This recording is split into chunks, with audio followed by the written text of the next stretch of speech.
साथियों नमस्कार। Kota online classes में आप सभी का स्वागत है एक बार फिर। साथियों आज हम करने वाले हैं 161 नंबर के क्वेश्चंस हैं। इससे पहले मैंने 23 से 24 वीडियो में डाल चुका हूं, प्लेलिस्ट में जाकर के आप देख लीजिएगा। और इसकी पीडीएफ के लिए आप जो है मेरे टेलीग्राम चैनल को ज्वाइन कर लीजिएगा, जिससे आपको इसकी पीडीएफ मिल सके। आदिकाल जैसे ही पूरा होगा साथियों, मैं इसकी पीडीएफ आप लोगों को वहां पर डाल दूंगा। चलिए बढ़ते हैं 161 नंबर क्वेश्चन से। निम्नलिखित में से कौन सा कवि रासो ग्रंथकार नहीं है? साथियों इनमें से ऐसा कौन सा कवि है जिसने रासो ग्रंथ नहीं लिखा? ठीक है, इनमें से ऐसा कौन सा कवि है जिसने रासो ग्रंथ नहीं लिखा है? तो देखिएगा, आप सबको पता है विद्याधर, भट्ट केदार, श्रीधर, जगनीक। बताइए, विद्याधर इनमें से ऐसे कवि हैं जिन्होंने रासो ग्रंथ नहीं लिखा है। विद्याधर रासो ग्रंथकार नहीं है, जबकि भट्ट केदार, श्रीधर और जगनीक रासो साहित्य के प्रमुख कवि हैं। जगनीक ने परमार रासो लिखा। परमार रासो को आपको पता है आलाखंड के नाम से भी हम लोग जानते हैं। श्रीधर ने रणमल छंद लिखा। भट्ट केदार ने जय चंद्र प्रकाश ग्रंथ की रचना करी। आचार्य रामचंद्र शुक्ल ने रासो साहित्य का उल्लेख वीर गाथा काल के अंतर्गत किया है। बिल्कुल सही बात है साथियों। आपको पता होगा कि आचार्य रामचंद्र शुक्ल ने आदिकाल को वीरगाथा काल के नाम से जाना है, अतः उन्होंने आदिकाल का नामकरण वीरगाथा काल किया है। और आचार्य रामचंद्र शुक्ल ने वीरगाथा काल में ही रासो साहित्य, रास साहित्य, जैन साहित्य, सिद्ध साहित्य और नाथ साहित्य, इस तरह से साथियों वहां पर हम लोगों ने पढ़ा है। तो यहाँ पर यही क्वेश्चन है कि रासो ग्रंथकार कौन सा नहीं है, तो इस तरह से भी क्वेश्चन पूछा जा सकता है, तो आप थोड़ा सा ध्यान रखिएगा।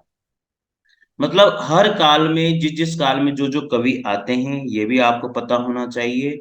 और उन कवियों ने कौन कौन सी रचनाएं ग्रंथ लिखे हैं वो भी आपको पता होना चाहिए। उन ग्रंथों में जो मेन मेन जो ग्रंथ है उनमें क्या क्या है ये भी आपको पता होना चाहिए। इन क्वेश्चनों से तो यही पता लगता है। और ये क्वेश्चन मैंने अनेक बार देखा है। परमार रासो को किस नाम से जाना जाता है तथा इसके रचनाकार कौन है? तो परमार रासो को जगनिक ने लिखा, इसको आलाखंड नाम से भी जाना जाता है। 162 नंबर का क्वेश्चन है, भला हुआ जो मारिया बहिणी मारा कंतु। देखो कितनी बार आ गई ये लाइन। भला हुआ जो मारिया मारिया बहिणी मारा कंतु, पंक्ति का रचनाकार किसको माना गया? हेमचंद्र को का माना गया है।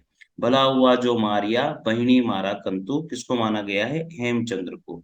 भला हुआ जो मारिया बहिणी मारा कंतु पंक्ति के रचनाकार कौन है? हेमचंद्र हैं। इनका व्याकरण ग्रंथ सिद्ध हेम चंद्र शब्द अनुशासन। हेमचंद्र का जो व्याकरण ग्रंथ है वो उसका नाम क्या है? सिद्ध हेमचंद्र शब्द अनुशासन, ये हेमचंद्र का व्याकरण ग्रंथ है। इनकी महत्वपूर्ण पुस्तकें और भी है, कुमारपाल चरित्र, योग शास्त्र, प्राकृत व्याकरण, छंदो अनुशासन, देसी नाममाला कोश, ये और भी रचनाएं हेमचंद्र की रही है। और हेमचंद्र देखो मुख्य भी है, तो याद रखना, भला हुआ जो मारिया बहिणी मारा कंतु, ये पंक्ति हेमचंद्र के द्वारा लिखी गई है। और इनका जो व्याकरण ग्रंथ है वो बहुत ही प्रसिद्ध है, सिद्ध हेमचंद्र शब्द अनुशासन, ये इन्होंने व्याकरण ग्रंथ लिखा है। इनकी और भी पुस्तकें हैं, कुमारपाल चरित्र, योग शास्त्र, प्राकृत व्याकरण, छंदो अनुशासन और देसी नाममाला कोश, ये इनकी और भी रचनाएं रही है साथियों। अगला प्रश्न है, चंद्र बरदाई को हिंदी का प्रथम महाकवि किसने कहा था? देखो ये तो सबको पता है, चंद्र बरदाई को हिंदी का प्रथम महाकवि आचार्य रामचंद्र शुक्ल के द्वारा कहा गया है। 100% एक क्वेश्चन इंपोर्टेंट है, और इंपोर्टेंट क्वेश्चन के साथ साथ सबको पता भी होता है। चंद्र बरदाई को जो है हिंदी का प्रथम महाकवि किसको किसके द्वारा कहा गया है?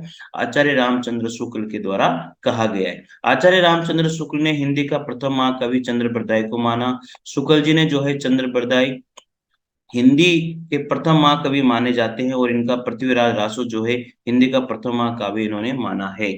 डॉक्टर रामकुमार वर्मा ने अपभ्रंश के प्रथम कवि स्वयंभू को हिंदी का प्रथम कवि माना है। जो डॉक्टर रामकुमार वर्मा रहे हैं साथियों, उन्होंने अपभ्रंश के जो प्रथम कवि माने गए हैं स्वयंभू, उनको हिंदी का ही प्रथम महाकवि डॉक्टर रामकुमार वर्मा के द्वारा माना गया है। किसको? स्वयंभू को। पृथ्वीराज रासो को हिंदी का प्रथम महाकाव्य कहने का वाले आलोचक कौन है, यानी कि वेरी वेरी इंपॉर्टेंट क्वेश्चन। देखो, प्रथम महाकवि मानने वाले तो आचार्य रामचंद्र शुक्ल है। पृथ्वीराज रासो को प्रथम महाकाव्य मानने वाले भी आचार्य रामचंद्र शुक्ल है। और पृथ्वीराज रासो को हिंदी का प्रथम महाकाव्य कहने वाले आलोचक आलोचक कौन माने जाते हैं, वो भी आचार्य रामचंद्र शुक्ल ही माने जाते हैं। तो क्वेश्चन कैसे भी घूम के आ सकता है, आप लोगों को ध्यान रखना है। इसमें कितने छंद हैं पृथ्वीराज रासो में? 68 छंद हैं। कितने सर्ग हैं? 69 सर्ग इसमें रहे हैं साथियों। ये बात भी आपको याद होनी चाहिए। आपको पता है पृथ्वीराज रासो को जो है हजारी प्रसाद द्विवेदी ने सुख सुखी संवाद के रूप में रचित माना था। और आपको पता है कि पृथ्वीराज रासो को जो है चंद्रप्रदायन तो लिखा था, लेकिन पूर्ण किसने किया था? इनके पुत्र जल्लन के द्वारा इसे पूर्ण किया गया था साथियों। तो ये बात भी आपको याद होनी चाहिए। अगला प्रश्न आता है यहाँ पर, राहुल सांकृत्यायन के अनुसार चर्या गीत और दोहा कोश की रचना करने वाले पहले बौद्ध सिद्ध किसको माना जाता है? सरप्पा को माना जाता है। देखो क्वेश्चन अब क्या है, रिपीट ही हो रहे हैं। कहने का मतलब आप लोगों के लिए इतना आसान काम हो गया कि आप जल्दी से 5 मिनट में लिख सकते हो इस चीज को। राहुल सांकृत्यायन के अनुसार चर्या गीत और दोहा घोष, चर्या गीत किसने लिखा, दोहा घोष किसने लिखा? सरप्पा के द्वारा लिखा गया है। और बौद्ध सिद्ध, पहले बौद्ध सिद्ध भी सरप्पा को ही माना जाता है साथियों। सरप्पा या सरोज वज्र या राहुल भद्र आदि नामों से भी जो है इनको जाना जाता है। अगला प्रश्न है, मोरा जोबना नवेल रा भयो गुलाल, कैसे गर्दिनी कस मोरी माल, सुनी सेज डरावन लागे, विराह आगिन मोहि डस डस जा।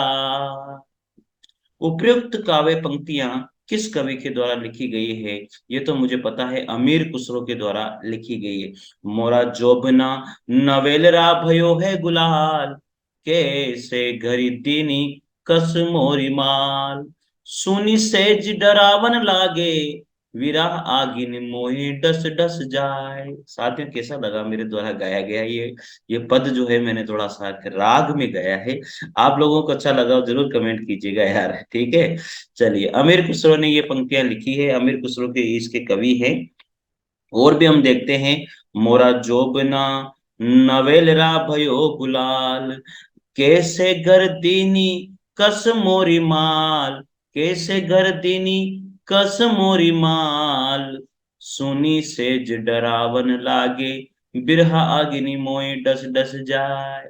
साथ में देखो, ये ऊपर वाली पंक्तियां विद्यापति जी की है। और सुनी सेज डरावन लागे, बिरह आगिरी मोए डस डस जाए, ये अमीर खुसरो जी की है। तो इस तरह से यहाँ पर अमीर खुसरो जी को ही लिया जाएगा, ठीक है। देख लेते हैं इसका एक्सप्लेनेशन क्या दिया है। देसिल बना सब जन चिट मिठा, ते तेशन जंप अवठा, किसने लिखा? विद्यापति जी के द्वारा। प्रेम कथा यही भांति विचारहु, बूझ लेहु जो बूझी पारहु। क्या क्या बात है। प्रेम कथा ये भांति विचारहु, बूझ लेहु जो बूझी पारहु। किसने कही है ये पंक्तियां, किसने लिखी है? मलिक मोहम्मद जैसी के द्वारा लिखी गई है। साथियों आप अपने नोट्स में ऐड कर लीजिएगा इन पंक्तियों को। सिद्ध हेमचंद्र शब्दानुशासन क्या है? एक व्याकरणिक ग्रंथ है। और किसके द्वारा लिखा गया है? हेमचंद्र के द्वारा एक ग्रंथ लिखा गया है। वेरी वेरी इंपॉर्टेंट क्वेश्चन बनता है साथियों। आ गया ना, मेरे को पता था एक क्वेश्चन आता है, यूजीसी नेट में क्वेश्चन पूछा गया है भाई।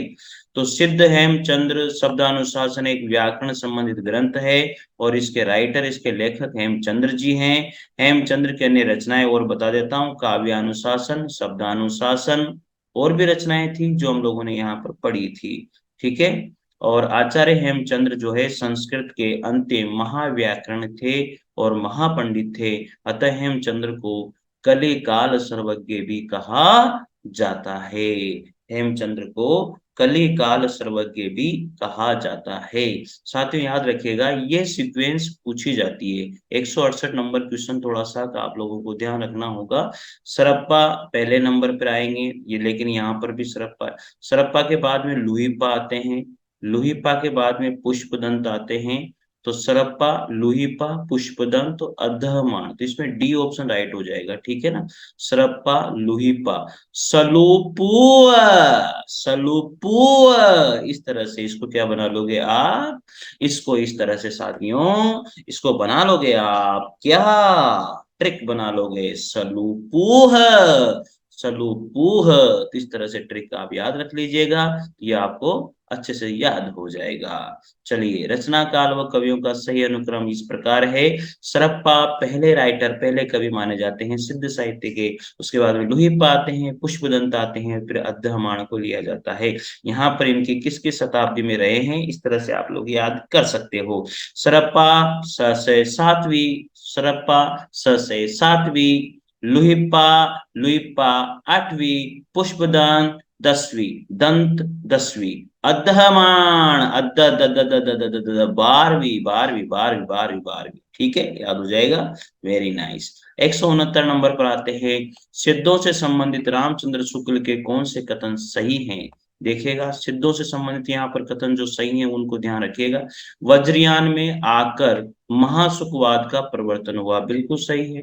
वज्रयान में आकर महासुखवाद का प्रवर्तन हुआ। नाथ पंथ सिद्धों की परंपरा से नहीं निकला, बिल्कुल निकला था, लेकिन ये तो गलत हो गया, सिद्धों की परंपरा से तो निकला था ये, तो ये ऑप्शन तो गलत है। सिद्धों का साहित्य शुद्ध साहित्य के अंतर्गत नहीं आता है, ये ऑप्शन सही है, शुद्ध साहित्य के अंतर्गत इसको नहीं गिना जाता। सिद्धों की वाणियां सांकेतिक नहीं थी, जबकि सांकेतिक थी, तो ये भी गलत हो गया, ये भी गलत हो गया, तो इसमें ए और सी जो है राइट माना जाएगा, तो यहाँ पर ए ऑप्शन राइट हो जाएगा। सिद्धों से संबंधित ए और सी रामचंद्र शुक्ल के कथन सही है। वज्रयान में आकर महासुखवाद का प्रवर्तन हुआ तथा सिद्धों का साहित्य शुद्ध साहित्य के अंतर्गत नहीं आता है, ऐसा शुक्ल जी का कथन है, जबकि नाथपंथ सिद्धों की परंपरा से निकला है और सिद्धों की वाणियां सांकेतिक रही है साथियों। 170 नंबर का प्रश्न है। निम्नलिखित काव्य पंक्तियों को उनके रचनाकारों के साथ सुमेलित आप लोगों को करना है। देखिएगा, सबसे पहली, पंडिह सहल सत बखान ही देहि बुद्ध बसंत अण जाहि, तो किसने लिखी है साथियों, मेरे को तो विद्यापति जी की लगती है ये। किसकी पंक्ति है, विद्यापति जी की पंक्ति है साथियों। मेरे हिसाब से तो ये पंक्ति जो है, पंडिह सहल सत बखान ही देहि बुद्ध बसंत अण जान ही, सरप्पा आएगी इसमें, तो पहले में नंबर पर सरप्पा को ले लो आप, ठीक है। 12 बसेले कुकर जिए और 13 ले जिए सिहार, 12 बरस रे कुकर जिए 13 ले जिए सियार, इसमें सेकंड नंबर पर आ जाएंगे जगनीक, सेकंड नंबर पर जगनीक को मिला देते हैं, ठीक है, ये मिल गया जगनीक, और क्या है, ठीक है ना, मिल गया ना यहाँ से जगनीक। फिर इसके बाद में, बड़ कौशल तुह राधे किन्ह कनाहि लोचन आधे, किन्ह कनाहि लोचन आधे, फोर्थ नंबर पर मिला दीजिए, ये विद्यापति जी हो जाएंगे। जाति ओछा पाति ओछा ओछो जन्म समाज, ये तो रेदास जी की पंक्तियां हैं साथियों। इस तरह से ये पंक्तियां यहाँ पर मिल जाती है, तो आप लोग यहाँ देख लीजिएगा। पंडिह सह, पंडिह असल सत बखानी देही बुद्ध बसंत अण जाही, सरप्पा की पंक्तियां हैं। 12 बरस ले कुकर जिए और 13 लिए जिए सियार, जगनीक की पंक्तियां हैं। बड़ कौशल तुह राधे किन कनाही लोचन आदि, विद्यापति जी की है। जाति ओछो पाती ओछा ओछा जनो अमार, ये रेदास जी की पंक्ति है साथियों। तो साथियों, इस तरह से आप इन पंक्तियों को याद कर सकते हो। देखो, यहाँ पर सरप्पा पुष्पदंत आ जाएगा, अद्धमान, फिर हेमचंद्र आ जाएगा, तो याद हो गया ना। ये देखो रिपीट हो रहा है प्रश्न, एक इसमें नहीं आया, लेकिन प्रश्न रिपीट हो रहा है, नहीं हो रहा। तो कालक्रम की दृष्टि से निम्नलिखित रचनाकारों का सही अनुक्रम क्या हो जाएगा, तो इसमें पहला ऑप्शन राइट हो जाएगा 171 नंबर प्रश्न में। तो साथियों, आप यहाँ पर जो है कालक्रम के अनुसार इनको जमा सकते हो। तो साथियों, आज का वीडियो हम लोग यहीं स्टॉप करते हैं, मिलते हैं अगले वीडियो के साथ। अगर आपको अच्छा लगे तो जरूर लाइक और शेयर कीजिएगा, और निश्चित रूप से सब्सक्राइब कीजिएगा। इन क्वेश्चनों से आपकी बहुत बहुत अच्छी प्रैक्टिस हो रही होगी साथियों। चलिए, मिलते हैं अगले वीडियो के साथ। जय हिंद, जय भारत।